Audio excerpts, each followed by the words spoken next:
Roberto? My girlfriend. I burned her. Illyana? I killed 18 men, one by one.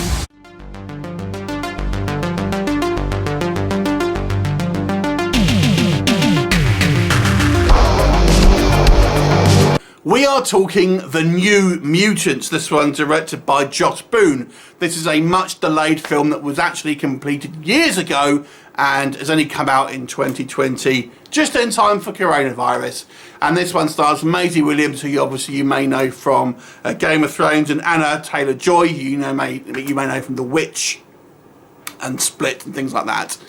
And it's based on a Marvel comic book about a lesser-known team of mutants, young mutants. The story here focuses on this group of young adolescent mutants as they are in a hospital, just trying to determine what the levels of their mutant powers might be. There's a doctor there who seems to be the person in charge, reporting to someone else. And we were introduced to each of these kind of characters, and there seems to be an attack by some type of nightmarish fueled creatures towards the end of the movie. So first of all, let's talk about what works.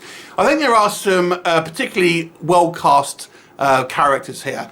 Illyana, who is also known as Magic in the comics, sister of Colossus, is played by Anya Taylor-Joy, and I think that is perfect casting. She looks the part.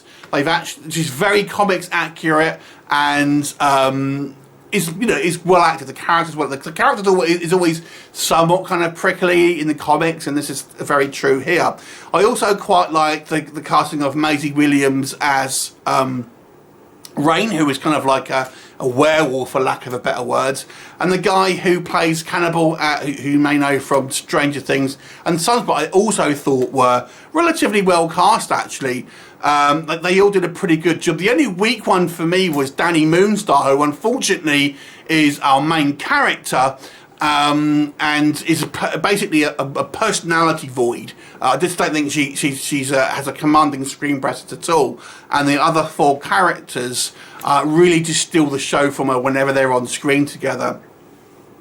Now the plot really feels like it's the first act of another movie, because it's really just about these guys discovering their powers and kind of coming to terms with their powers.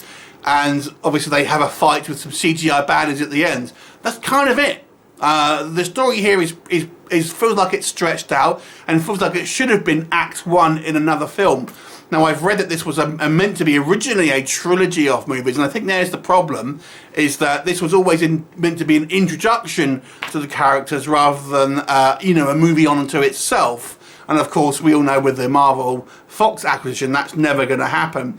So this movie seems, I've got to be honest with you, somewhat pointless, and it's a lot of just kind of personal interaction with the characters, kind of getting to know you, that you felt like is just being stretched out.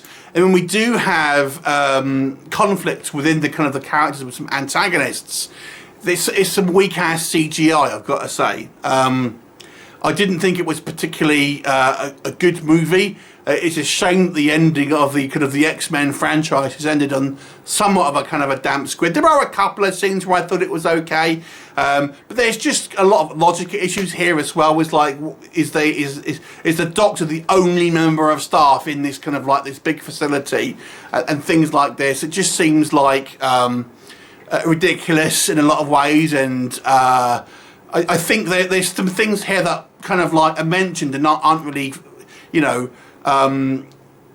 given much for fleshing out. For example, there's a line to say that they can't use their powers on campus. Why? What's stopping them?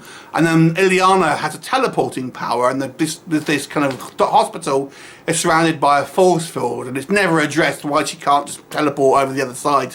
Things like that.